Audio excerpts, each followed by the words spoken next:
Hello दोस्तों, कैसे हो आप सब। स्वागत है आपका अपने चैनल एजुकेट्स मैथमेटिक्स में। हम लोग class 9th NCERT maths Hindi medium solve कर रहे हैं और उसमें हम लोग अध्याय 6 रेखाएं और कोण पर आ चुके हैं। आज के इस वीडियो में जो हम लोगों की प्रश्नावली 6.2 है उसका 5वां प्रश्न हल करने वाले हैं। चलिए बिना किसी देर के आ जाइए सीधे 5वें प्रश्न पर। अगर आप हमारे चैनल पर पहली बार हैं, वीडियो अगर आपको पसंद आता है तो चैनल को सब्सक्राइब कर लें, साथ में बेल आइकन भी इनेबल कर दें जिससे कि आपको आने वाले वीडियो का नोटिफिकेशन सबसे पहले प्राप्त हो सके। चलिए आ जाइए 5वें प्रश्न पर। प्रश्नावली 6.2 का 5वां प्रश्न आपका क्या कह रहा है। आकृति 6.32 ये आपका देखिए यहाँ पे आकृति बनी भी है। यहाँ पे क्या कह रहा है, ए बी समांतर है सी डी के। तो सबसे पहले ए बी और सी डी रेखाएं पहचानिए। ये आपकी ए बी है और ये आपकी रेखा सी डी है। देखिए ना सी डी ये आपकी समांतर है। ये जो चिन्ह बना हुआ है इनके बीच में ये समांतर का चिन्ह होता है। इसके बाद आपका कोण ए पी क्यू बराबर 50 अंश। देखिए आपका जो फिगर है उस पर आ जाइए। ए पी क्यू ये आपका कोण यहां से यहां तक का 50 अंश लिखा भी है। और कोण पी आर डी, तो पी आर डी देखिए कहां है, पी आर डी ये लिखा भी है यहां से यहां तक का। ये आपका 127 अंश है। अब आपको क्या करना है, x और y का मान ज्ञात कीजिए। तो x और y देखिए यहाँ पे बना भी है कि ये आपका x है और ये y है। देखिए इसको हल करने के बहुत सारे तरीके हैं, जैसे चाहे आप वैसे हल करें। देखिए यहाँ पे सबसे पहले जो दो रेखाएं समांतर दी गई हैं तो आपको समांतर रेखा का यूज करना है, समांतर रेखा का प्रयोग करना है, समांतर रेखाओं के जो गुण हैं। इसके बाद देखिए आपका एक पी क्यू आर एक त्रिभुज बन रहा है, उसका प्रयोग करते हुए भी आप हल कर सकते हैं। तो देखिए सबसे पहले हम लोग क्या करें, यहाँ पे अगर आप फिगर को ध्यान से देखें तो देखिए 127 अंश ये आपका दिया गया। तो इसकी सहायता से जो आपका त्रिभुज पी क्यू आर है उसका ये वाला कोण है यानी कोण आर आप ज्ञात कर सकते हैं। ये आपके एक रैखिक युग्म बन रहे हैं तो यहाँ पे इन दोनों का योग आपका 180 अंश होगा, कोण आर आ जाएगा। अब अगर आप किसी तरीके से एनी हाउ आप अगर यहाँ पर x और y का मान ज्ञात कर लेते हैं किसी एक का, तो आपका तीसरा कोण आपका आसानी से आ जाएगा। अब या चाहे दूसरा तरीका देखिए, यहाँ पे सबसे पहले लिख दीजिए भाई ए बी आपका समांतर है सी डी के। जो जो दिया गया है उसको पहले लिख दीजिए।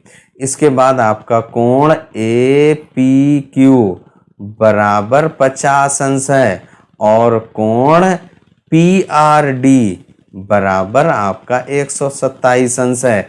जो हम लोगों का मान दिया गया है उसको पहले नोट कर लिया। अब इसके बाद हल करते हैं।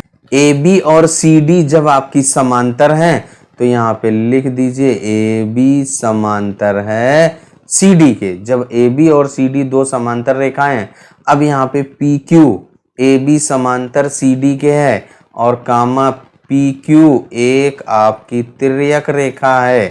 पी क्यू क्या है भाई, आपकी एक तिर्यक रेखा है।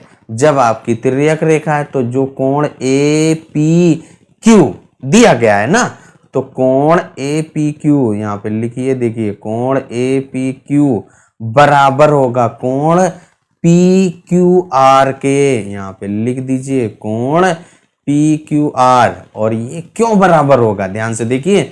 जब आपका यहाँ पे देखिए दो समांतर रेखाएं दी गई हैं और उसमें आपका ये पी क्यू एक तिर्यक रेखा का काम कर रही है, तो ये जो कोण ए पी क्यू और पी क्यू आर ये आपके कैसे हैं, एकांतर कोण है। तो यहाँ पे लिख दीजिए कि आपके एकांतर कोण, और एकांतर कोण आपके कैसे होते हैं, बराबर होते हैं। अब यहाँ पे देखिए आपका जो कोण ए पी क्यू का मान दिया गया है वो कितना है भाई, आपका 50 अंश बराबर कोण पी क्यू आर। फिगर पे देखिए ध्यान से, वो आपका x दिया गया है। यहाँ से जो आपका x बराबर कितना आ गया भाई, 50 अंश। यानी x का मान हम लोगों का 50 अंश आ गया है। अब इसके बाद ध्यान से देखें तो त्रिभुज पी क्यू आर, जो आपका त्रिभुज पी क्यू आर बन रहा है, इस त्रिभुज पी क्यू आर में जो 127 अंश है वो आपका बाह्य कोण है। और जब बाह्य कोण का मान दो अंतः कोण यानी कि उनके सम्मुख अंतः कोणों के योग के बराबर होगा, जो 127 होगा वो x और y के योग के बराबर होगा। तो वही यहाँ पर आपको लिख देना है। या आप ध्यान से देखें, जो ये वाला नियम लगा सकते थे जब हम त्रिभुज का लगाते, तो त्रिभुज का हम लोग नहीं लगाएंगे, यहाँ पे समांतर रेखाएं दी गई हैं तो समांतर रेखाओं वाला ही लगाएंगे। तो देखिए जो आपका ए बी समांतर है आपका पी क्यू सी डी के, और पी आर आपकी एक तिर्यक रेखा है, और जो पी आर देखिए तिर्यक रेखा, तो ये वाला कोण ए पी आर डी बराबर होगा ए पी आर के। ये भी आपके एकांतर कोण है। जैसे आपका यहाँ पे तिर्यक रेखा के द्वारा जो एकांतर कोण बनते हैं उनका मान आपका बराबर होता है, तो यही यहाँ पर लिख देना है। अब यहाँ पे देखिए हमने क्या किया, उसको अलग थोड़ा सा फिगर बना दिया कि जो ए बी और सी डी दो रेखाएं दी गई थी, ये आपकी पी आर है, तो यहाँ पे देखिए आपका जो कोण ए पी डी ये वाला कोण इस पी आर डी के बराबर होगा, एकांतर कोण है। यहाँ पे देखिए आपको आसानी से समझ में आ जाएगा। और ये आपका जो कोण पी आर डी है वो आपका 127 अंश दिया गया है। फिगर पे देखिए कोण पी आर डी ये 127 अंश है, तो यहाँ पे लिख देना है। अब क्या लिखना है, कोण आपका ए पी आर बराबर होगा कोण पी आर डी। अब यहाँ पे देखिए जो कोण पी आर डी का मान दिया गया है 127 अंश, और यहाँ पे कारण भी लिख दीजिए क्यों कारण एकांतर कोण है ये आपका, क्योंकि एकांतर कोण है और एकांतर कोण आपके बराबर होते हैं भाई, और हम लोग समांतर रेखाएं पढ़ रहे हैं, इसीलिए हम लोगों ने क्या किया, यहाँ पे समांतर रेखाओं वाला ही नियम लगा दिया। चाहते तो आप त्रिभुज वाला भी नियम लगा सकते थे, लेकिन अभी हम लोग केवल समांतर रेखाओं वाला लगाएंगे। तो यहाँ पे एकांतर कोण, अब देखिए जो कोण ए पी आर लिख दीजिए ऐसा ही, कोण ए पी आर बराबर कोण पी आर डी आपका दिया गया है 127 अंश। अब आप फिगर पे आ जाइए, देखिए जो कोण ए पी आर है इसको हम लोग लिख सकते हैं ए पी क्यू, और प्लस कोण क्यू पी आर लिख सकते हैं भाई, A P Q plus Q P R, यही यहाँ पे लिख दीजिए भाई। क्या हो जाएगा, देखिए आपका जो ए पी आर है इसको हम लोग लिख सकते हैं कोण ए पी क्यू, क्योंकि आप देखिए यहाँ पे एक ऐसे करके आपकी एक क्या है रेखा यहाँ पे खींच दी गई और उसका नाम दे दिया क्यू।